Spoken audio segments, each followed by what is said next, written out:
Hi team, welcome back to third video. तो अभी volume 2 का थर्ड वीडियो करने जा रहे हैं। ओके, तो ये था अपना कोड लास्ट टाइम का। बेसिकली हमने इसमें एपीआई क्रिएट किया था। अब बेसिक कॉन्सेप्ट तो हम समझ गए कि भाई पेलोड आता है, उसको अनमार्शल करते हैं, उसको डेटाबेस में सेव करना होता है। यहाँ पे डेटाबेस की जगह हमने एक स्ट्रक्चर में ही सेव किया था, और फिर हम रिस्पॉन्स जनरेट करते हैं जैसा भी लॉजिक बना रहता है, तो उस हिसाब से। ठीक है, तो अभी क्या करने वाले हैं हम? अभी आगे बढ़ेंगे अपने जो फ्लो चार्ट बनाए थे उसके हिसाब से, और समझने की कोशिश करेंगे, बाकी सारी चीज़ें इंटीग्रेट करेंगे। अब जब आगे बढ़ेंगे तो ऐसा नहीं होगा कि हम कोई फ्रेमवर्क सेलेक्ट करें और सिर्फ उस फ्रेमवर्क पे काम करें। हमें एक साथ कई सारी चीज़ें सेलेक्ट करनी है। तो अब हम फ्रेमवर्क गोरिल्ला मक्स जिन है, इन दोनों में से कोई एक सेलेक्ट करना है। हम एमवीसी पैटर्न करने वाले थे। ये एमवीसी पैटर्न एक तरह से डिज़ाइन पैटर्न है, हम समझेंगे अच्छे से। तो वो तो फिक्स है कि एमवीसी, और भी कई सारे डिज़ाइन पैटर्न होते हैं, 3 लेयर्ड होता है, तो अलग अलग टाइप के होते हैं। सब में बेसिकली एक ही टाइप की चीज़ होती है कि भाई कैसे कोड को अरेंज करना है। देखते हैं आगे। फिर हमारा डेटाबेस सेलेक्ट करना है हमें, एसक्यूएललाइट और पोस्टग्रेस। डेटाबेस को इंटीग्रेट करना है हमें डॉकर के थ्रू, वो समझेंगे। बेसिक थोड़ा बहुत डॉकर समझेंगे। डॉकर का सेपरेट एक अलग वीडियो बना दूंगा मैं, लेकिन यहाँ पे सिर्फ हम उसका यूज़ देख लेंगे। जीरो से एकदम डीप नहीं डाइव करेंगे, लेकिन थोड़ा बहुत अंडरस्टैंडिंग ले लेंगे। साथ में स्वैगर डॉक्यूमेंटेशन, फिर माइक्रो सर्विस, ये सारी चीज़ें नेक्स्ट पार्ट में, अगले एपिसोड में करेंगे। तो आज के एपिसोड में जो चीज़ें कवर होने वाली हैं वो ये हैं, इतनी चीज़ें, ये चीज़ें आज के एपिसोड में कवर होंगी हमारी। ठीक है, अब सिलेक्शन की बात करते हैं। भाई फ्रेमवर्क गोरिल्ला मक से जिन है, तो मैं गूगल पे जाके देखा। गूगल पे जाके भी देखा क्या, मुझे पहले से ही पता है कि एट द मोमेंट जो करेंट ट्रेंडिंग फ्रेमवर्क है वो यही सब है। गोरिल्ला मक्स जिन ऊपर आता है, गोरिल्ला मक्स थोड़ा नीचे आता है, और जिन थोड़ा हाईली यूज्ड भी है, कई सारे ऐसे इनबिल्ट फीचर देता है उसकी वजह से। तो अगर हम किसी एक वेबसाइट पे भी जाके देखें तो भाई पहले नाम पे जिन आ गया टॉप लिस्ट में। फिर बेगो है तो कोई बेगो को ऊपर बता रहा है, कोई जिन को ऊपर बता रहा है, तो हम जिन को सेलेक्ट किए। ठीक है, तो ये हो गया अपना जिन फ्रेमवर्क। उसके साथ साथ एक चीज़ और, पहले हम कुछ चीज़ें डाउनलोड पे लगा देते हैं। हम डॉकर डेस्कटॉप का यूज़ करने वाले हैं, तो डॉकर डेस्कटॉप पे जाइए, यहाँ पे डाउनलोड पे क्लिक करिए। जो भी आपका ऑपरेटिंग सिस्टम है, जैसे विंडोज़ है तो विंडोज़ पे क्लिक कर लीजिए, इंस्टॉल हो जाएगा। फिर आप डी वीवर करके सर्च करिए। डी वीवर पहला जो वेबसाइट आएगा ये, इसमें डाउनलोड पे क्लिक करिए। इसके डाउनलोड पे जाके अपने ऑपरेटिंग सिस्टम के हिसाब से ये भी डाउनलोड कर लीजिए। ठीक है, डॉकर डेस्कटॉप एक तरफ आप डाउनलोड कर लेंगे, दूसरा ये डी वीवर, ये अगर विंडोज़ है तो विंडोज़ इंस्टॉलर कर लीजिए, मैक है तो मैक का, इंटेल है तो इंटेल, सिलिकॉन है तो एप्पल सिलिकॉन है तो एप्पल सिलिकॉन, लिनक्स है तो लिनक्स। ठीक है, ये कर लीजिए। फिर हम स्वैगर भी इंटीग्रेट करने वाले हैं, वो देखेंगे कैसा दिखता है, क्यों होता है। ठीक है, आ जाते हैं वापस से स्वैगर पे। ठीक है, अभी वो सारी चीज़ें डाउनलोड पे आपने लगा दी, हो रही हैं, हो जाने दीजिए। और कोड करने का एक तरीका भी बताऊंगा मैं आपको, जो बेसिकली थोड़ा सा ज़रूरी है फॉलो करना अगर ज़्यादा इफेक्टिव चाहते हैं, नहीं तो फिर अपनी चॉइस है आपकी।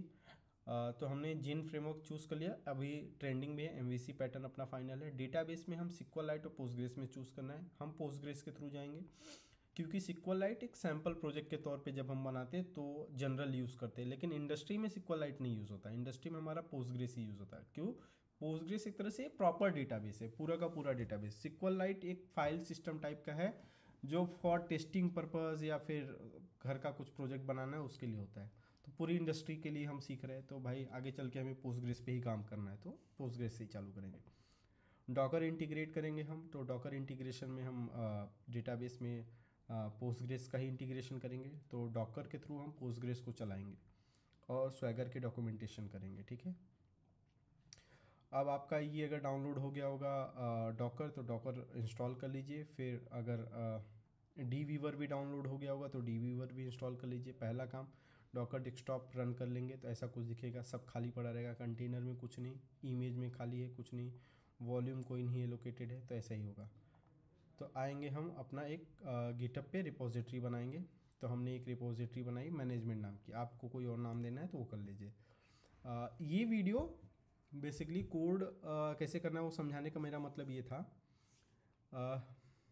आपको समझना है कि एग्जैक्टली कोई भी लाइन क्यों लिखी जा रही है, उसका क्या कारण है। और जब आप कोड बनाने जाएंगे, खुद से वही चीज़ बनाएंगे, तो मैं तो ये सजेस्ट करूँगा कि मैं मैनेजमेंट बना रहा हूँ तो आप कुछ और ही बनाना। ऐसा बनाना कि मेरे कोड से कुछ लेना देना ना हो, बस अंडरस्टैंडिंग कॉन्सेप्ट वही इस्तेमाल हो रहा हो, ताकि आपको अच्छे से समझ में आ जाए कि क्या चीज़ आपने भगा के देखा है, क्या चीज़ आपको फिर से अंडरस्टैंड करना पड़ेगा। सारी कॉन्सेप्ट क्लियर हो जाएंगे। अगर वही चीज़ आप बनाओगे जो मैंने बनाया, मतलब मैं मैनेजमेंट बनाया, फिर मान लो मैं स्कूल का मैनेजमेंट देखने जा रहा हूँ, स्कूल में स्टूडेंट टीचर यही सब ऐड करूँगा, तो अगर आप भी वही बना रहे हो तो आप क्या करोगे, छापना शुरू कर दोगे, सेम टू सेम कोड लिखने लगोगे, तो वो गड़बड़ हो जाएगा। और नहीं भी छाप रहे हो, अपने से लिख रहे हो, तो कहीं अटके तो आ गए, वीडियो पे देख के सोल्यूशन गए और छाप लिए फिर से। तो न तो आप अपने एरर से ज़्यादा देर लड़ाई करोगे, मैं जानता हूँ, आप डायरेक्ट सपोर्ट पे आ जाओगे, तो ये सारी चीज़ें आपको वीक बना देंगी। तो ऐसा मत करिएगा। आप ये वीडियो जब देखने बैठे हैं, ये समझने बैठे हैं, तो कॉपी पेन लेके बैठिए और पूरा फ्लो चार्ट बनाइए कि आखिर कोड कैसे जंप कर रहा है, कहाँ से कहाँ जा रहा है, वो समझने की कोशिश करिए। फिर अपना प्रोजेक्ट जब बनाइएगा तो उस फ्लो चार्ट का इस्तेमाल करिएगा, ना कि मेरे कोड को छापने का। ठीक है, तो ये था कोड के लिए। तो मैंने मैनेजमेंट करके एक नई रिपोजिटरी बनाई, इसको क्लोन करना है, तो यहाँ पे SSH पे जाके मैं क्लोन कर लिया। SSH सेट करना, ये सारी चीज़ें मैंने पहले ही बता रखी है। मैनेजमेंट करके एक रिपोजिटरी मैंने क्लोन कर ली। अभी मैं CD ट्रैश में आ गया ना, तो मतलब go src गिटहब, अगर यहाँ पे देखो तो मैनेजमेंट है नहीं, क्लोन करना है ना।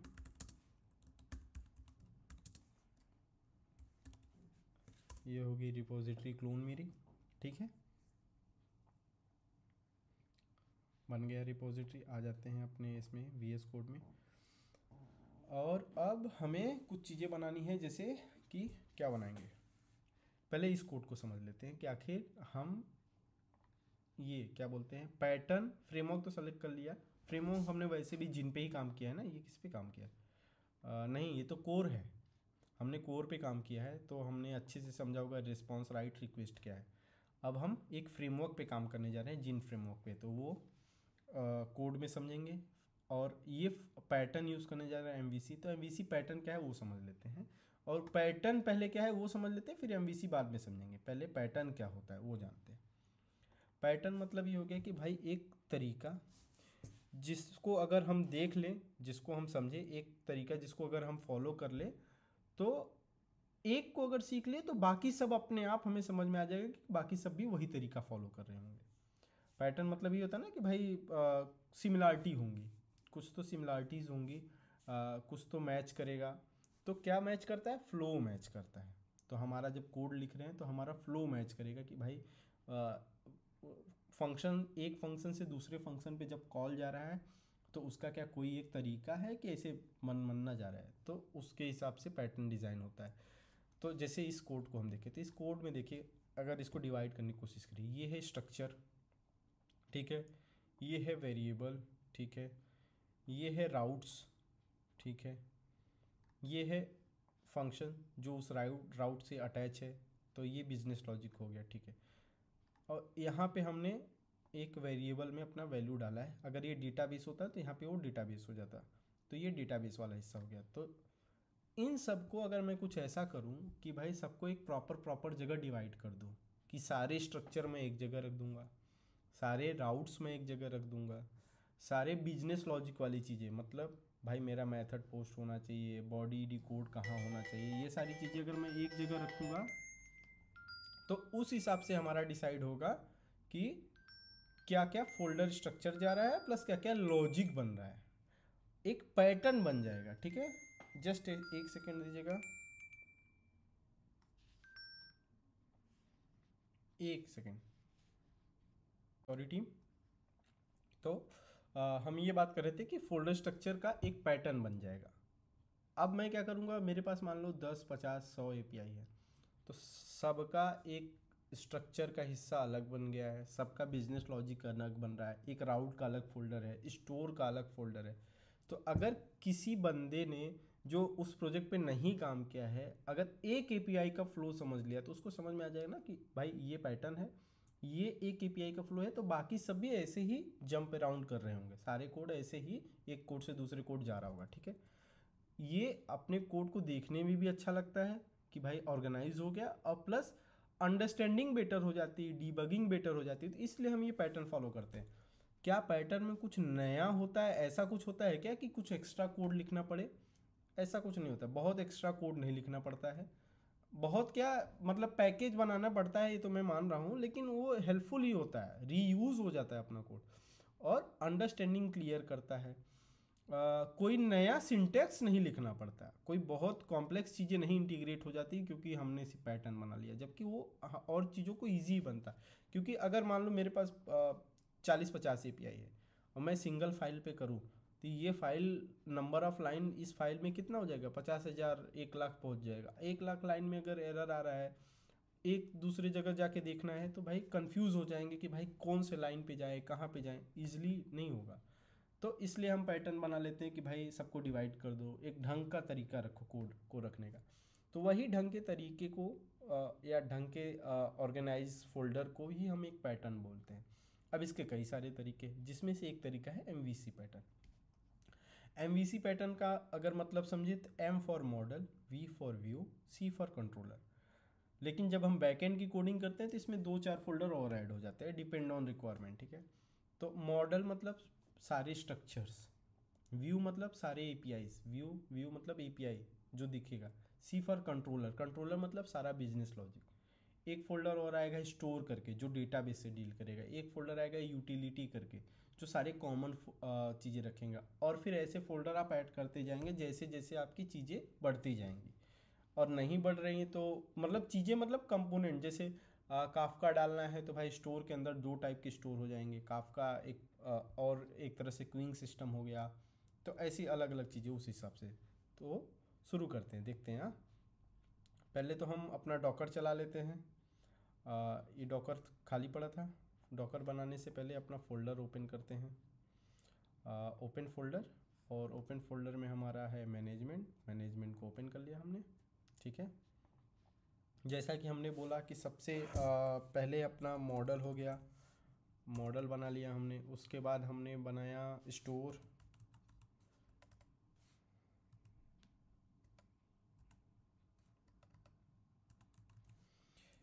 स्टोर के बाद हम क्या बनाएंगे, कंट्रोलर बनाएंगे। और क्या बनाएंगे हम, एपीआई बनाएंगे। और क्या बनाएंगे, यूटिल। और एक बनाएंगे सीएमडी। समझते हैं, एपीआई मतलब यही वाला जो कोड था हमारा दूसरा वाला, जो कि हमने बंद कर दिया। कौन सा कोड था भाई, वॉल्यूम 2 था ना। तो ये वाला जो कंपोनेंट है, ऐसे राउट्स, ये सारे राउट्स के हिस्से एपीआई फोल्डर के अंदर चले गए। ये सारा मॉडल अपना स्ट्रक्चर मॉडल के अंदर चला गया। ये बिजनेस लॉजिक था, तो ये बिजनेस लॉजिक आ गया कंट्रोलर के अंदर। स्टोर के अंदर ये वाला ऑपरेशन डेटाबेस का, अभी तो एक वेरिएबल के अंदर डालना था, अभी डेटाबेस में डालना होता तो पूरा एक प्रॉपर एक अलग फंक्शन बनता, उसका थोड़ा और लाइंस ऑफ कोड होते, तो वो यहाँ पे स्टोर के अंदर। यूटिलिटी के अंदर कॉमन चीज़ें आ जाती। तो यही कोड को हम क्या करेंगे, डिवाइड करके सेम कोड को जो एक ही पेज पे लिखा था उसको हम अलग अलग फोल्डर में डाल रहे हैं। क्यों डाल रहे हैं, क्योंकि ये तो 2 एपीआई है, 150 एपीआई जब हो जाएंगी तो उस केस में बहुत कन्फ्यूजिंग हो जाएगा। तो उसको कम करने के लिए एक स्ट्रक्चर, एक प्रॉपर फॉर्मेट हम यूज़ करेंगे, ठीक है। तो ये हो जाएगा अपना एमवीसी पैटर्न, ठीक है। आते हैं, चालू करते हैं एमवीसी पैटर्न को। ओके, वो वेलकम है ये एक, और दूसरा यहाँ पे था ना, ठीक है। ये हो गया। सबसे पहला काम, हमें अपना डेटाबेस चालू करना पड़ेगा। कोड जब भी चलाएंगे, हमारा कोड चालू होते मान डेटाबेस से कनेक्ट होएगा। कई सारे तरीके हैं, हो सकता है कभी कभार मतलब कभी कभार क्या, कंपनी अलग अलग तरीका यूज़ करती है। कुछ कंपनी यूज़ करती हैं कि भाई जब ज़रूरत पड़े तब कनेक्ट करे, कुछ कंपनी यूज़ करती है कि भाई एक बार चालू होते मान कनेक्ट हो जाए। सबके अपने एडवांटेज डिसएडवांटेज है, देखेंगे हम। हाँ, चलिए। पहले तो डेटाबेस कनेक्ट करेंगे। डेटाबेस कनेक्ट करने के लिए डॉकर चलना चाहिए था। हमारा डॉकर, हमने डॉकर डेस्कटॉप रन कर लिया, ऐसा दिख रहा है। अगर आप अपने टर्मिनल पे जाके ऐसे कमांड टाइप करेंगे ps, तो ऐसा कुछ आएगा कि भाई कोई कंटेनर आईडी नहीं है, लेकिन ऐसा दिख जाएगा कि भाई डॉकर चल रहा है। डॉकर वर्जन टाइप करेंगे तो वर्जन दिखेगा, ठीक है। तो इसका मतलब डॉकर चल रहा है। हम क्या करेंगे, चैट जीपीटी को बोलेंगे कि भाई मुझे एक कंपोज फाइल दो, give me compose, docker compose for PostgreSQL to run at my local, मेरे लोकल पे चलाने के लिए मुझे एक डॉकर कंपोज। डॉकर कंपोज क्या होता है? डॉकर कंपोज एक कमांड्स होते हैं, एक फाइल, मतलब एक कमांड सेट ऑफ कमांड्स हो गए डॉकर कंपोज में, जो कि किसी एक इमेज को, कंटेनर को चलाने के काम आते हैं, ठीक है। तो ये आप डॉकर का जो वीडियो रहेगा उसमें अगर आप मेरे देखोगे तो मिल जाएगा आपको। वो मुझे डालना है, अभी बनाना है तो मैं बनाऊंगा। चलिए आते हैं अपने इसमें। डॉकर कंपोज फाइल जब हम डालेंगे तो सबसे बाहर रखेंगे उसको किसी फोल्डर के अंदर नहीं डालेंगे। एक फाइल बनाएंगे, डैश डॉट, ऐसा एक फाइल बनाया और इसमें अपना कंटेंट जो भी था हमने पेस्ट कर दिया, ठीक है। ये अपना डॉकर कंपोज फाइल होगा। अब इसमें नाम जो भी बदलना है हम बदल देते हैं। जैसे हम क्या करते हैं, कोई भी मेल आईडी बनाते हैं तो हमारे मेल आईडी में लॉगिन वोगिन करने के दो चीज़ें रिक्वायर्ड होती है, एक तो मेल आईडी, एक उसका पासवर्ड। इसके थ्रू हम उसके अंदर लॉगिन करते हैं। तो वैसे ही हमारा डेटाबेस होता है भाई। जब भी हम कोई डेटाबेस बनाते हैं तो उसके अंदर लॉगिन करने के कुछ तरीके होते हैं। उसमें क्या क्या चीज़ें चाहिए होती हैं, उसमें चाहिए होता है कि भाई यूज़र कौन है, कौन से डेटाबेस में लॉगिन करना है, हो सकता है कई सारे डेटाबेस हो, और उसका पासवर्ड क्या है। ये तीन चीज़ें हम डालते हैं, ये एज ए इन्वायरमेंट पास हो रही है। तो इन तीनों के मदद से हम डेटाबेस के अंदर लॉगिन करते हैं, ठीक है। तो अभी ये कंपोज फाइल, तो अपना यूज़र नेम हम बदलते हैं। यूज़र नेम हम क्या दें, क्या लिखें, स्टूडेंट लिखें, अपना नाम लिख दें, नाम लिख देते हैं। IoT लिखने जा रहा था लेकिन ये IoT प्रोजेक्ट है ही नहीं। पासवर्ड में पासवर्ड रहने देते हैं। डेटाबेस में क्या लिखें, मैनेजमेंट कर दें, मैनेज कर दें, ठीक है। मैनेजमेंट जो भी लिखना होगा आप अपने हिसाब से करेंगे। मैंने तो आपको मुझे पहले ये भी बताना है आपको ना कि भाई कोड मैंने बता दिया शायद आपको कि कोड छापना नहीं है, ठीक है। पूरा अपना कॉपी पेन पे लेके बैठना है, ना कि लैपटॉप पे साइड बाय साइड कोडिंग करनी। साइड बाय साइड कोडिंग मत करिएगा, side by side pen copy लेके फ्लो बनाते चलिएगा। और जब कोडिंग करिएगा तो वीडियो बंद होना चाहिए, ठीक है। ये हो गया। अब इसको चलाने का क्या तरीका है, यहाँ पे ls किए हम, मुझे मेरी कंपोज फाइल दिख रही है क्या, कहाँ पे है, कहीं पे, अच्छा उस फोल्डर के अंदर जाना है। मैनेजमेंट क्या गया, ls किए, यहाँ पे डॉकर कंपोज फाइल दिख रही है। तो इसको कैसे करेंगे, डॉकर डैश और अप टाइप करेंगे। अप टाइप करने का मतलब होता है कि भाई कंपोज फाइल के कमांड को रन करो। एक बार को कमांड गो थ्रू कर लेते हैं। इधर मैं अप कर देता हूँ, ये अप होता रहेगा, थोड़ा टाइम लेगा क्योंकि ये पूरा एक सॉफ्टवेयर लेके आएगा इंटरनेट से, पोस्टग्रेस का, उसको इंस्टॉल करेगा, फिर उसके अंदर यूज़र बनाएगा, मेल जैसे हमारा पूरा मेल आईडी बनती है वैसे ये सब करके दे देगा, बना के, खाली इस कमांड लिखने की वजह से। अब देखिए, इमेज लाओ लेटेस्ट पोस्टग्रेस का, हमेशा उसको रीस्टार्ट कर दो जब भी अपना डॉकर रिस्टार्ट हो। ये सारे यूज़र्स कॉन्फ़िगरेशन हो गए।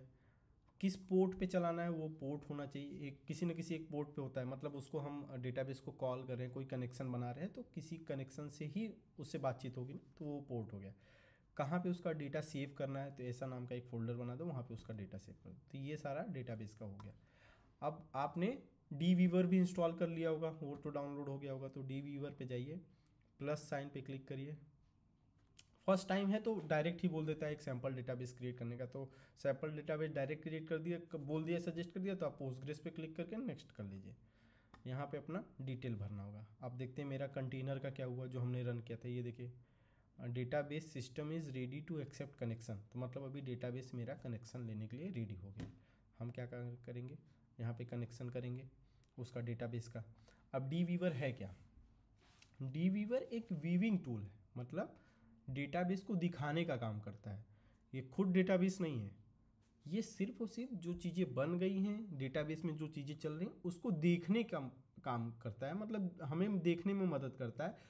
गलती से आप इसको डेटाबेस मत समझ बैठिएगा कि मेरा डेटाबेस डीवीवर है, नहीं, आपका डेटाबेस पोस्टग्रेस है जिसको आप डीवीवर के थ्रू देखते हो, या यूआई है जिसके मदद से आप, और भी यूआई है, पीजी एडमिन है पोस्टग्रेस के लिए, वो भी यूज़ करते हैं लोग, डीवीवर भी यूज़ करते हैं। तो भाई ये जानना ज़रूरी है कि अदर जो भी हैं वो हैं क्या, ना कि उसको कंफ्यूज करके डेटाबेस ही बना लेते।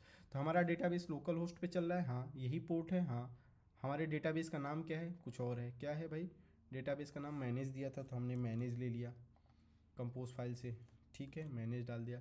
यूज़र नेम क्या है, विशाल है, और पासवर्ड में हमने क्या डाला है, पासवर्ड ही डाला है, ये हो गया पासवर्ड। टेस्ट कनेक्शन क्लिक करेंगे, देखिए कनेक्शन बन गया। आप जब पहली बार पोस्टग्रेस को सेट करेंगे तो कुछ चीज़ें डाउनलोड करने के लिए बोलेगा, तो आप डाउनलोड कर लीजिएगा। तो यहाँ पे फिनिश करेंगे, हमारा डेटाबेस बन गया। अब इसके अंदर आएंगे, डेटाबेस के अंदर मैनेज के अंदर स्कीमा के अंदर पब्लिक के अंदर टेबल मेरा खाली पड़ा है, कुछ नहीं, लेकिन मेरा डेटाबेस दिख गया। क्यों? क्योंकि हमारे कंपोज फाइल ने डेटाबेस बनाया है, लेकिन उसके अंदर कोई टेबल ओबल नहीं बना है। टेबल मतलब ऐसी चीज़ें जहाँ पे अपना डेटा प्रॉपर तरीके से स्कीमा फॉर्मेट में सेव होंगे। धीरे धीरे सीखते चलेंगे, ठीक है। तो आते हैं टर्मिनल पे, यहाँ पे देखिए, इसको अब क्या करेंगे, हम बंद करेंगे। जब हम इसको बंद करेंगे तो हम देखेंगे कि हमारा डेटाबेस भी बंद हो गया। देखिए कहाँ से रिफ़्रेश करें, यहाँ से रिफ़्रेश करें। देखिए क्या बोला भाई, कनेक्शन बंद हो गया, रिफ्यूज़ हो गया। क्यों? क्योंकि मैंने यहाँ पे कंटेनर बंद कर दिया। हम क्या करने वाले हैं, इसको फिर से अप करेंगे, लेकिन इस बार -D क्या बोलता है कि जब मेरा कंटेनर अप हो जाए, सब चल जाए, आप बैकग्राउंड में चले जाना, मेरा टर्मिनल छोड़ देना। तो एंटर किया हमने, चला गया बैकग्राउंड। ये देखिए आपका टर्मिनल आ गया ना आपके पास। अब फिर से जाके रिफ़्रेश करके देखते हैं, रिफ़्रेश किया, बन गया हमारा, आ गया, ग्रीन दिख गया ना, तो इसका मतलब चालू हो गया। ये हो गया डेटाबेस। तो अपना डॉकर का इंटीग्रेशन ऐसे ही होगा कि भाई हमने डॉकर इंस्टॉल कर लिया, कंपोज फाइल बना ली, उसमें पोस्टग्रेस का जो भी कमांड था चैट जीपीटी से लेके आया, डाल दिए, चल गया, ठीक है। अब अगला काम क्या होने वाला है, अगला काम हमें अब डिसाइड करना है कि जो हमारा प्रोजेक्ट होगा भाई उसमें क्या क्या चीज़ें होने वाली हैं, कैसी चीज़ें बनेंगी। ये सारी चीज़ें हम कॉपी पेन पे, रफ स्कीमा पे बना लेते हैं। कंपनी में जब जाते हैं तो कंपनी क्या बोलती है भाई कि जाओ ये वाली एपीआई बना दो, ये 4 एपीआई बना के ले आओ, ये 5 एपीआई, उनका भी कोई ना कोई ऐसा फोल्डर स्ट्रक्चर रहता है जिसको हमें समझना होता है। तो वो कंपनी टाइम भी देता है कि भाई 1 हफ्ते का टाइम लो, खाली बस ये देख लो कि कैसे कोड इधर उधर जम कर रहा है, तब एपीआई बनाना चालू करो। अगर आप पहली बार जा रहे हो तो इस हिसाब से चलती है सारी चीज़ें, ठीक है। तो हम स्कूल मैनेजमेंट बना लेते हैं।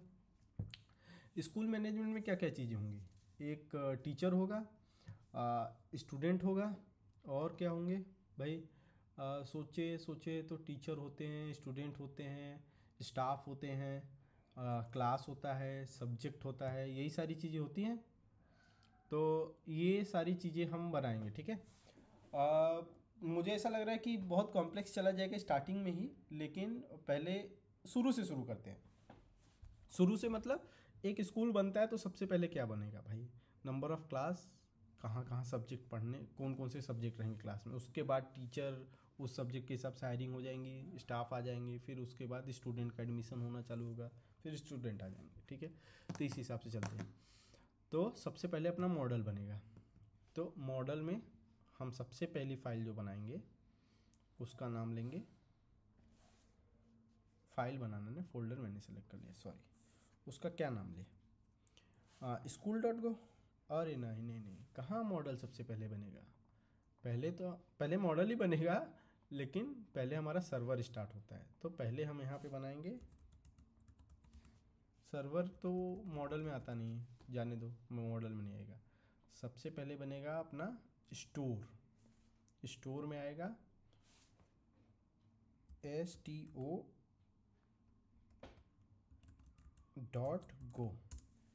store.go करके सबसे पहली फाइल हमने बनाई। क्यों बनाई, हमने डेटाबेस बना लिया, हमारा डेटाबेस चल गया। सबसे पहला काम जब भी हमारा सर्वर चालू होगा तो मुझे अपने डेटाबेस से कनेक्ट करना है, ठीक है, यही करना है। तो जब मुझे अपने डेटाबेस से कनेक्ट करना है तो उसके लिए पहला काम डेटाबेस से कनेक्ट करने वाला फीचर बन जाना चाहिए, वो फंक्शन रेडी रहना चाहिए कनेक्ट होने के लिए जो डेटाबेस से कनेक्ट करेगा। तो हम क्या करेंगे, ठीक है, पैकेज का नाम दे दिए स्टोर हमने, ठीक है, इजी था, पैकेज का नाम हमने स्टोर दे दिया। अभी एक फंक्शन बना न्यू स्टोर, नया स्टोर करके हमने एक फंक्शन बनाया जिसका काम क्या रहेगा, डेटाबेस का कनेक्शन करना, ठीक है, और उसका ऑब्जेक्ट रिटर्न कर देना। ऑब्जेक्ट रिटर्न कर देना मतलब उस कनेक्शन का ऑब्जेक्ट या वो वेरिएबल या वो एड्रेस जिसके थ्रू मैं डेटाबेस से बात कर सकूँ, ठीक है। अब हमें तो पहले से ही पता है कि भाई डेटाबेस को कनेक्ट करने के लिए 3-4 चीज़ों की ज़रूरत पड़ती है, यही ना। हम यहाँ पे अगर आके देखें एडिट कनेक्शन में तो हमने क्या क्या डाला था कि हमारा डेटाबेस कहाँ है भाई, लोकल होस्ट है कि कहाँ है, उसका पोर्ट डाला था, डेटाबेस का नाम डाला था, यूज़र डाला था, पासवर्ड डाला था, ठीक है। वही यहाँ पे भी होगा, सेम टू सेम जाएगा, बिल्कुल सेम टू सेम जाएगा। चलिए मैं क्या काम करता हूँ, पोस्टग्रेस का डेटाबेस का वो कनेक्शन बनाते हैं। हाँ, तो कैसे बनाएंगे, गूगल पे आएंगे, चैट जीपीटी को बोलेंगे, अच्छा गो आर एम का यूज़ करेंगे, ठीक है। गो आर एम क्या है, हमने इसमें लिया है कि नहीं लिया है, गो आर एम कहीं यूज़ किया है, डीबी, रेडिस, बेजर, ओबर कैडेंस, ठीक है। गो आर एम का यूज़ करेंगे, लेकिन बिना गो आर एम के कैसे होगा वो भी मैं दिखाऊंगा, ठीक है। गो आर एम क्या होता है, GORM ऐसा कुछ नाम है इसका, सॉरी,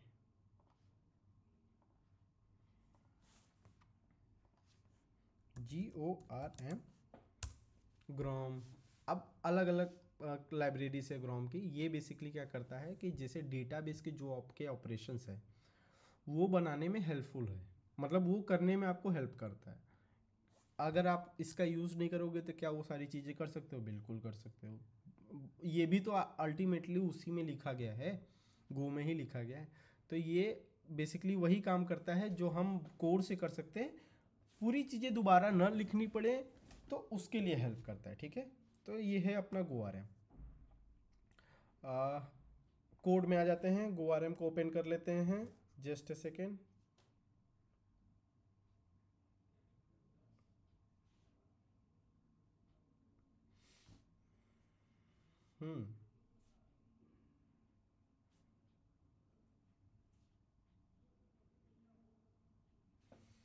ठीक है, हमने गो आर एम का कोई एक लाइब्रेरी यूज़ करना है, तो गो आर एम करके लाइब्रेरी का नाम मैंने सर्च कर लिया है।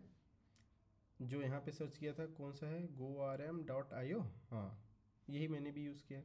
तो इसको कैसे सेट करते हैं भाई, देखते हैं। ओवरव्यू हो गया, ये ड्राइव हो गया, तो ये देखिए इसने बढ़िया एग्जांपल दे दिया है। तो क्या करना है, इसको ऐसे इंस्टॉल कर लेना है, ये दोनों। अगर SQL लाइट करना है तो SQL लाइट का वैसे हो जाएगा, लेकिन हम क्या करेंगे, GoRM को इंस्टॉल करेंगे, यहाँ पे आएंगे, यहाँ पेस्ट करेंगे। क्या लिख के आया भाई, go mod file not found in the correct directory, मतलब अपने इसमें हमने गो मॉड तो बनाया ही नहीं अभी, कोई नहीं बना देते हैं, हम भूल गए थे, आपने याद दिलाया, अच्छी बात है। गो मॉड INIT, गो मॉड इनिट से हमारा मॉड फाइल इनिशलाइज हो जाता है। फिर गो मॉड टाइडी, गो मॉड टाइडी से अपना सम फाइल जनरेट होता है, जो कि जनरेट हुआ नहीं क्योंकि कोई थर्ड पार्टी लाइब्रेरी अभी यूज़ ही नहीं हुई। और अब उसके बाद हम पेस्ट करेंगे अपना ये वाला कमांड, तो ये वाला कमांड प्रेस करके इंटर करेंगे तो हमारा थर्ड पार्टी लाइब्रेरी डाउनलोड हो जाएगा। आ जाते हैं इस पर, इसने क्या बोला है भाई, ये दोनों इंपोर्ट ले लो, तो ये इंपोर्ट ले लेते हैं, कोई बात नहीं।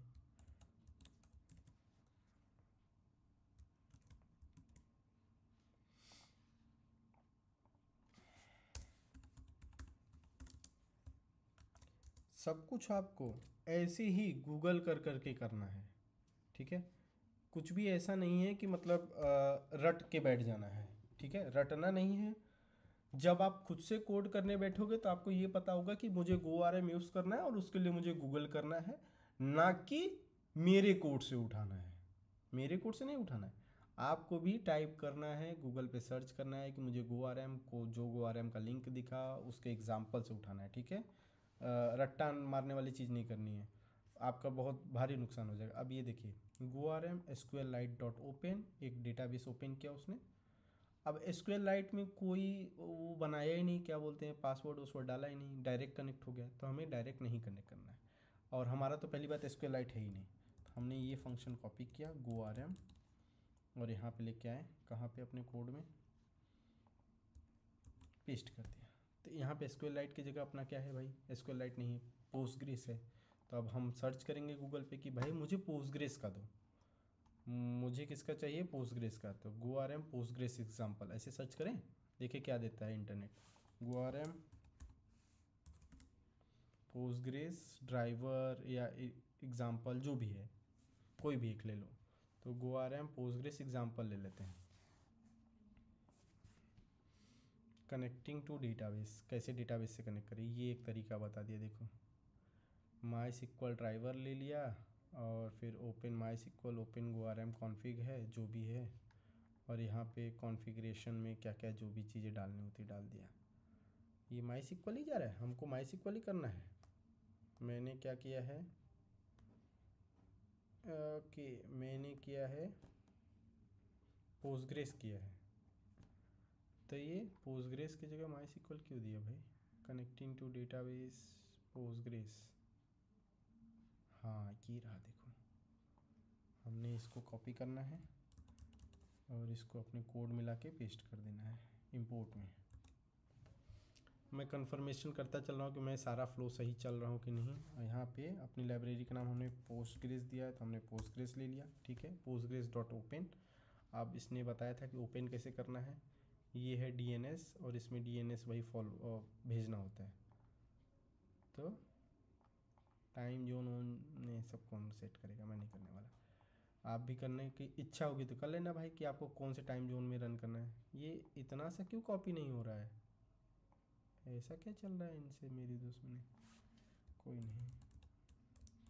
DNS कॉपी किया, कोड में आए, यहाँ पे पेस्ट किया DNS की वैल्यू। अब होस्ट क्या है, लोकल होस्ट। यूज़र का नाम हमारे GoRM तो है नहीं, यूज़र का नाम हमारे क्या है भाई, क्या दिया था हमने यूज़र का नाम, विशाल दिया था, तो विशाल दे देंगे, यूज़र का नाम विशाल।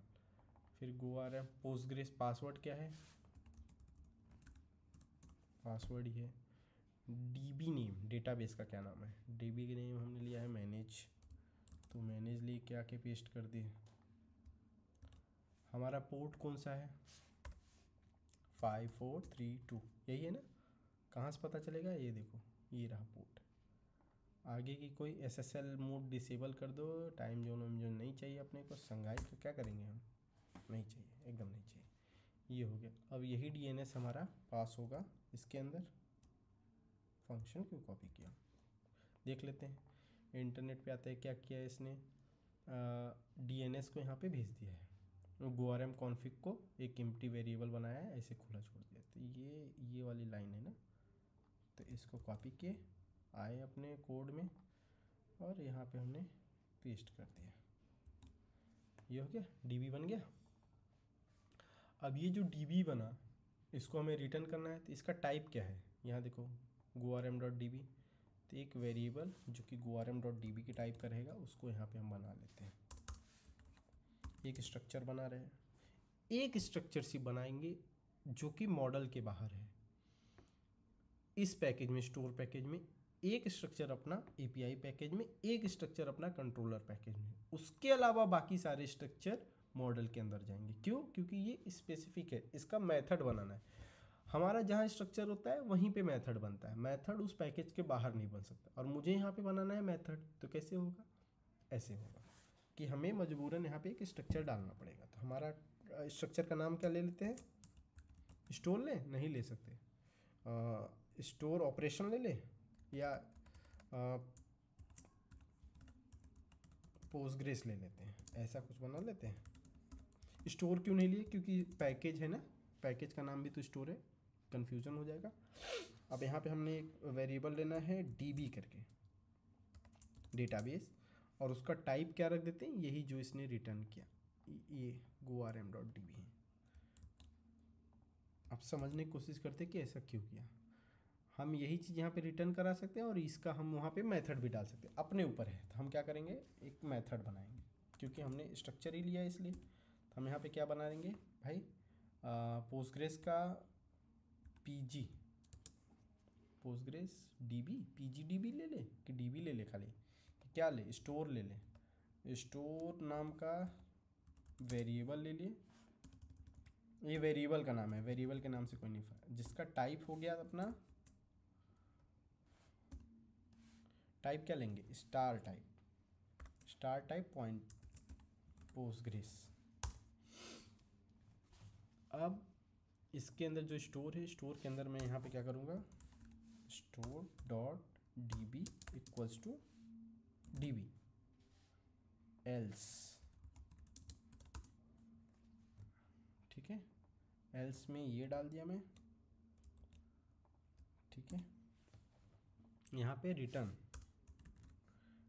करूँगा ERR, यहाँ पे ERR डाल दिया। जल्दी मैंने बहुत सारी चीज़ें टाइप कर दिया। अब समझाने की बारी आ गई, रिटर्न नील। अब ये एक फंक्शन बना, ठीक है, देखने में तो अच्छा ही लग रहा है। क्या बता रहा है एरर, ये बता रहा है कि भाई आपने ये वाली लाइब्रेरी तो अपनी इंपोर्ट ही नहीं होगी ना, गो सम में देखो आई नहीं होगी, आई है, gorm आई है, लेकिन वो नहीं आई। तो हम क्या करेंगे, गोमट टाइडी दोबारा चला देंगे ताकि वो उसको भी लेके आ जाए, और ये अपना जो लाल निशान खतरे का है वो गायब कर दे, ठीक है। आप समझने की कोशिश करते, DNS क्या था, हमने एग्जाम्पल में देखा कि सामने वाला जो है डेटाबेस का कनेक्शन बनाने के लिए यहाँ पे एक स्ट्रिंग भेजता है जिसमें सारी चीज़ें भरी रहती हैं। तो क्या क्या भरी रहती हैं भाई, होस्ट भरा रहता है, यूज़र रहता है, पासवर्ड रहता है, डेटाबेस का क्या नाम है, कौन से पोर्ट पे चल रहा है, और SSL मोड इनेबल है कि secure shell login. Secure shell login मतलब भाई कोई सर्टिफिकेट के थ्रू लॉगिन होगा कि नहीं, तो ये नहीं है, डिसेबल्ड है, ठीक है। तो ये DNS मैंने पास किया यहाँ पे एग्जाम्पल के बेस पे। तो यहाँ पे अपने डेटाबेस का कनेक्शन बन गया और कनेक्शन बन के मुझे मिल गया। अगर नहीं बनेगा कनेक्शन तो एरर आएगा, तो मैं एरर रिटर्न कर दूंगा। और कनेक्शन बन जाएगा तो क्या होगा, यही जो भी होना है। तो हम यहाँ पे एरर रिटर्न भी कर सकते हैं, हम यहाँ पे पैनिक भी कर सकते हैं, अपने ऊपर है। पैनिक करेंगे वहाँ पे जहाँ से इसको बुलाएंगे वहाँ पे भी पैनिक कर सकते हैं। अब मैंने क्या किया, जो भी अपना डेटाबेस का कनेक्शन बना DB, उसको मैंने इसके अंदर सेव किया, पोस्टग्रेस का जो DB नाम का है। क्यों, क्योंकि मैं जब भी बात करूंगा डेटाबेस से, अब इस स्ट्रक्चर के मदद से करूंगा, हर बार ये कनेक्शन नहीं बनाने बैठूंगा, क्योंकि इस स्ट्रक्चर के अंदर वो कनेक्शन मैंने डाल दिया है यहाँ पे, ये देखिए डाल दिया। और दूसरी चीज़, न बनाया होता तो क्या होता, ऐसा न बनाया होता तो इसको यहाँ से रिटर्न कराना होता। यही DB का जो कनेक्शन है, एरर के जगह, एरर के साथ मुझे ऐसा लिखना पड़ता है कि भाई मैं gorm भी भेज रहा हूँ, ऐसा कुछ, ये ऐसा जाता ना, ऐसा कुछ लिखता मैं, ऐसा कुछ हो जाता ये। फिर यहाँ पे रिटर्न में अपना ये जाता है ऐसा, DB कॉमा, यहाँ पे नील, नहीं यहाँ पे नील जाता, नील कॉमा ये, और यहाँ पे DB कॉमा नील, ऐसा कुछ होता। अब समझो कि मैंने क्या किया, जब मैंने डिसाइड किया था कि भाई जो भी स्ट्रक्चर के साथ कॉलिंग हो रही है, अगर ये इसके जगह एक वो होता, क्या बोलते, फंक्शन होता, ऐसा फंक्शन होता, तो जो कनेक्शन बनता उसको मुझे रिटर्न भेजना पड़ता। कनेक्शन बनाने के बाद यहाँ ये देखो, ये वेरिएबल बनाया जिससे कनेक्शन बनेगा, फिर यहाँ पे कनेक्शन बनाया, फिर चेक किया कोई एरर है तो खाली हाथ लौट जाओ, कनेक्शन में मैंने नील भेजा। और अगर एरर नहीं है, कनेक्शन बन गया, तो क्या करो, कनेक्शन के साथ लौट जाओ, एरर को नील कर दो। और ये कब, जब ये फंक्शन होता। और जब ये मेथड है तो क्या हो गया, जब मेथड है तो देखो, मेथड मतलब ये होता है ना स्ट्रक्चर अटैच कर देना। तो मैं क्या कर रहा हूँ, तब मैं ये रिटर्न कर ही नहीं रहा हूँ, फिर मुझे GoRM रिटर्न करने की ज़रूरत नहीं। जो मेथड है, मेथड का जो स्ट्रक्चर है रिसीवर टाइप, उसका जो फील्ड है उसमें वो उसका टाइप पहले से क्रिएट है, मैं डायरेक्ट उसमें असाइन कर दिया, उसमें असाइन कर दिया तो यहाँ पे सेव हो गया, यहाँ पे असाइन किया ना, फिर जब असाइन हो गया तो रिटर्न करने की कोई ज़रूरत ही नहीं। तो आपको ये समझना होगा कि भाई कब रिटर्न किया कब नहीं किया, और जब तक ये ना समझ में आ जाए जो आप कॉपी पेन पे लिख रहे हैं तब तक आगे मत बढ़िए, रुकिए, वीडियो रोक लीजिए, समझने की कोशिश करिए कि हाँ एग्जैक्टली क्या चला है यहाँ पे। बाउंस करके आगे जाएंगे, डाक के आगे जाएंगे, फिर वो बाउंस कर जाएगा। कल को जब आपको बनाना होगा ना तो आपको नहीं समझ में आएगा, तो ये ध्यान दीजिएगा। तो यहाँ पे मैंने क्या बनाया, एक डेटाबेस का कनेक्शन बना लिया जो एरर रिटर्न कर रहा है। एरर रिटर्न कराना है तो कराए, नहीं तो पैनिक करा ले, जैसे भी इच्छा होगी। चलिए यहाँ पे हमने एक एरर रिटर्न करा लिया। अभी आते हैं कंट्रोलर में। कंट्रोलर में जो पहली फाइल बनेगी वो बनेगी server.go या controller.go, जिसकी जैसी श्रद्धा भाव। तो पैकेज अपना हो गया कंट्रोलर फंक न्यू सर्वर, ऐसे ही अब अपना नया सर्वर बनेगा। ठीक है, तो जैसे अपना नया वो बना था, क्या बोलते हैं, स्टोर, वैसे नया सर्वर। तो इसका स्ट्रक्चर भी यहाँ होना चाहिए, बिल्कुल होना चाहिए भाई, बनाना ही पड़ेगा। टाइप और स्ट्रक्चर CRVER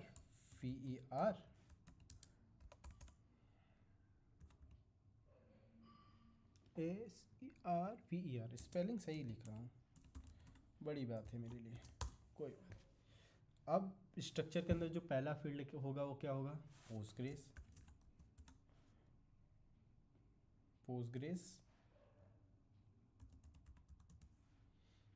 DB। अब इसका टाइप क्या होगा, स्टोर डॉट पोस्टग्रेस, यही होगा, हो गया। तो ये टाइप हो गया। अब ये जो ही मैंने लिखा, देखिए यहाँ पे अपने आप इंपोर्ट आ गया। ये कहाँ से स्टोर उठा के लाया, मैनेजमेंट के अंदर जो स्टोर पैकेज है वहाँ से स्टोर का इंपोर्ट ले लिया इसने, और ये रहा उसका टाइप। तो ये इसका टाइप क्या है, ये वही टाइप है जो हमने स्टोर के अंदर बनाया है। अब क्यों बनाया भाई, क्वेश्चन ये आता है कि क्यों बनाया, नहीं बनाया होता तो क्या होता, बना के कौन सा तीर मार रहे हैं। तो बात ये है, हमने इसको इसलिए बनाया कि हमारा जो कनेक्शन है डेटाबेस से वो आके इस सर्वर के अंदर सेव हो जाए। तो जब मुझे किसी केस में डेटाबेस को कॉल करना हो तो मैं सर्वर के थ्रू जाऊं पोस्टग्रेस के पास, फिर पोस्टग्रेस के थ्रू जाऊं उसके DB स्ट्रक्चर के पास, फिर वहाँ से डेटाबेस कॉल कर लूँ। तो मतलब ये है कि अगर मेरी सारी API के पास ये सर्वर स्ट्रक्चर अवेलेबल है, जितनी भी API है, मान के चलो अगर 50 API, 50 API के पास ये सर्वर अवेलेबल है, तो इसका मतलब 50 API के पास मेरे डेटाबेस का भी कनेक्शन अवेलेबल है, फिर मुझे अलग से भेजना ही नहीं पड़ेगा। अगर ये ना बनाता तो क्या होता है, एक API में ऐसा एक्सपेरिमेंट करके ज़रूर देखेंगे। ठीक है, तो ये हो गया नया सर्वर।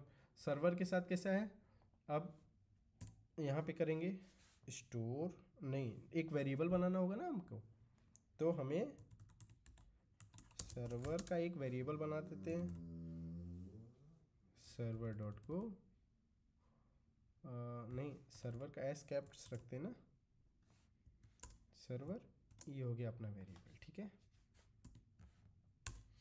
अब server dot Postgres dot new store, बताओ क्या हुआ, अभी क्या हुआ, अभी ये हुआ कि ये सर्वर के अंदर जो पोस्टग्रेस है उसके मदद से मैंने न्यू स्टोर को कॉल कर लिया, जो अभी मैंने स्टोर में बनाया है, मतलब इसको, ये वाला स्टोर फंक्शन कॉल हो गया। इसको रखते हैं इस साइड और सर्वर को रखते हैं। तो मतलब ये देखिए सर्वर बना, सर्वर के अंदर पोस्टग्रेस नाम का एक वेरिएबल था, उसका टाइप था स्टोर का ये पोस्टग्रेस। तो इसने क्या काम किया, मैंने सर्वर से इस पोस्टग्रेस को के थ्रू न्यू स्टोर को कॉल किया। न्यू स्टोर क्यों बुला पाया, क्योंकि न्यू स्टोर देखिए पोस्टग्रेस से चल रहा था और यही इसका टाइप है। थोड़ा लिंक समझिए। तो अब जब भी कोई इस सर्वर को बुलाएगा, नया सर्वर, तो फॉर श्योर है कि नया स्टोर उसको मिल जाएगा। अगर मैं न्यू सर्वर कॉल करूं किसी जगह किसी भी फंक्शन में मतलब कि मैं अपने मेन में ही करूँगा, आपको भी पता है करना तो मेन में ही है। तो जब मैं मेन में करूँगा न्यू स्टोर को कॉल, तो अपने आप ये बन के मिलेगा मुझे डीबी का कनेक्शन न्यू सर्वर बनाते मान, बिल्कुल मिलेगा। तो हम इसको भी अब क्या करते हैं, मेथड बना लेते हैं। ऐसा कर लेते हैं स्टार टाइप सर्वर, मतलब अब जिसको बुलाना है तो भाई वो भी ऐसे बुलाएगा। ठीक है, आ जाते हैं कंट्रोलर के अंदर, CMD के अंदर। अब अगली फाइल बनती है main dot go package main.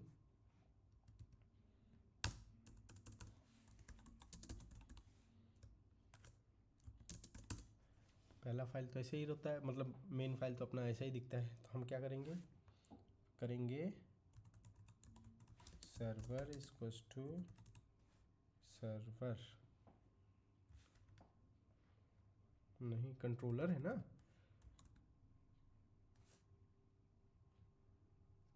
ये क्या है, ये ब्रैकेट यहाँ पे कहाँ आ रहा है, इसको किसने बोला इधर आने के लिए, तुम नीचे रहो भाई।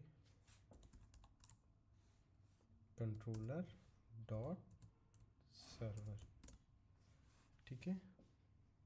अभी मैं क्या करूँगा, सर्वर डॉट न्यू सर्वर। अभी बताओ क्या हुआ होगा, server dot new server call हुआ होगा, और जो ही server dot new server call हुआ होगा उसने कॉल कर लिया होगा न्यू स्टोर को। अगर यहाँ पे आ जाऊँ मैं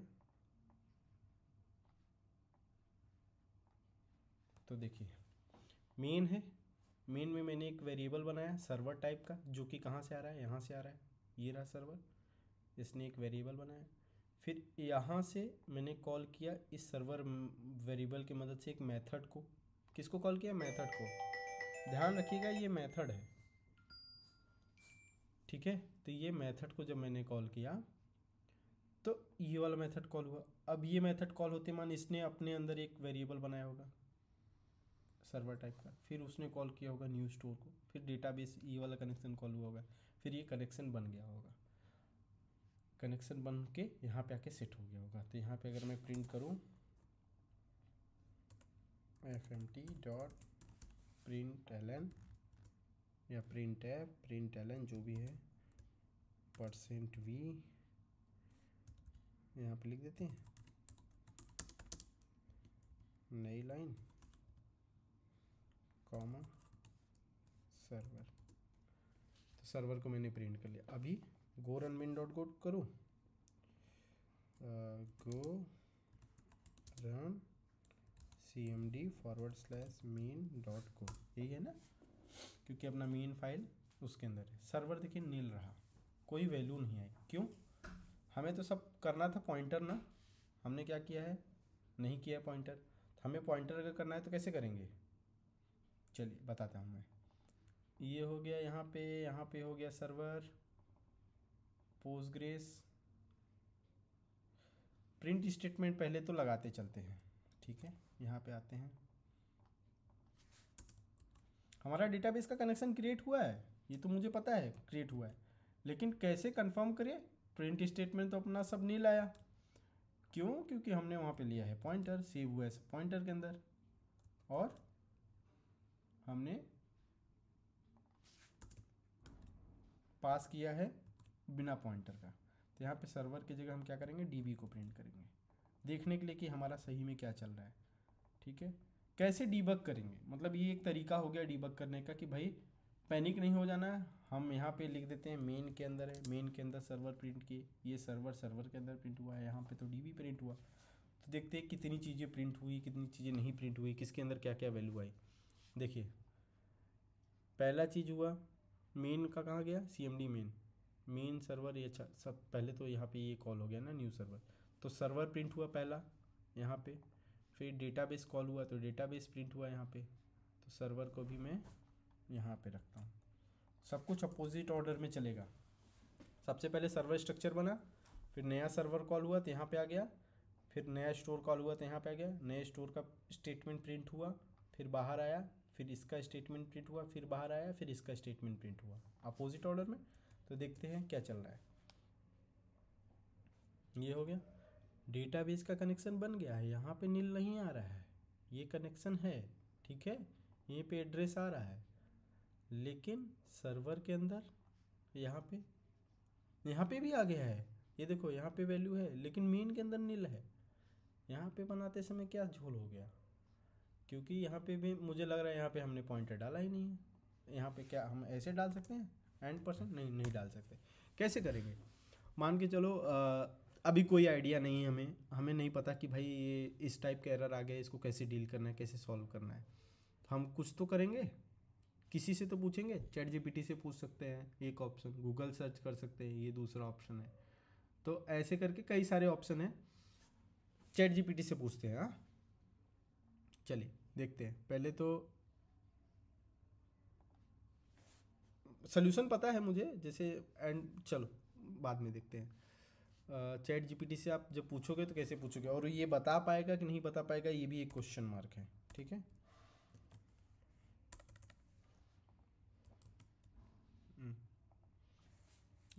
I have called this packages, कहाँ है अपना कोड, कोड में ये रहा, इसको बता देते हैं कि ये रहा। कॉपी क्या किए, कॉपी क्या हुआ,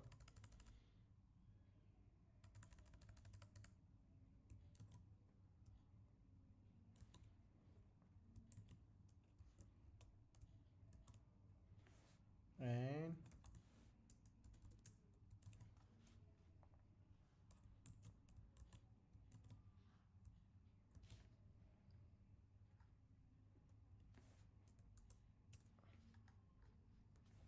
एंड मीन इतना सारा दे रहा हूँ मैं, इसलिए ऐसा दे रहा हूँ क्योंकि मान के चलो कि कुछ आता जाता है नहीं, तो भाई ऐसे बिहेव करना है जैसे एकदम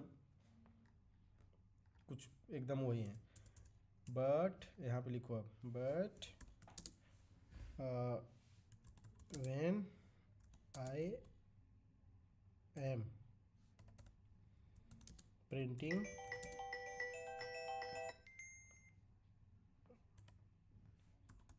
प्रिंटिंग तो प्रिंट करते समय क्या आया है, ये आउटपुट है।